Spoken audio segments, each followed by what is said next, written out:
લાખ શેરવાયા।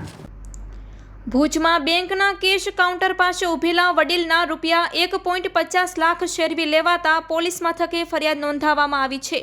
આ મામલે સૂત્રોમાંથી મળતી વિગતો અનુસાર આ બનાવ શુક્રવારે શહેરના હોસ્પિટલ રોડ સ્થિત સેન્ટ્રલ બેંક ઓફ ઇન્ડિયાના કેશ કાઉન્ટર પર બન્યો હતો।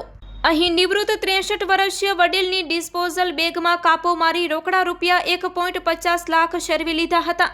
આ મામલે પોલીસ મથકે નોંધાવેલી ફરિયાદ અનુસાર 63 વર્ષીય નિવૃત્ત ધર્મેશભાઈ તુલસીદાસ ચોથાણી નિવૃત્તિના સમયમાં મામાના દીકરા જે કે ઠક્કરની જોલી ઓટો કન્સલ્ટન્ટની ઓફિસ ખાતે બેસે છે। ગત તારીખ 11 એપ્રિલના ઓફિસથી નીકળી બપોરના સમયે સેન્ટ્રલ બેંક ઓફ ઇન્ડિયામાં પત્નીના ખાતામાં રૂપિયા 1,50,000 ભરવા લાઇનમાં ઊભા હતા। બાદમાં કાઉન્ટર પર નાણાં ભરવા બેગ ખોલતા તેમાં પૈસા ગાયબ જણાયા હતા। આસપાસ તપાસ કરતા ક્યાંય પૈસા જોવા મળી આવ્યા ન હતા। આ ઉપરાંત લાઇનમાં પાછળ ઊભેલી 2 મહિલા પણ હાજર મળી આવી ન હતી।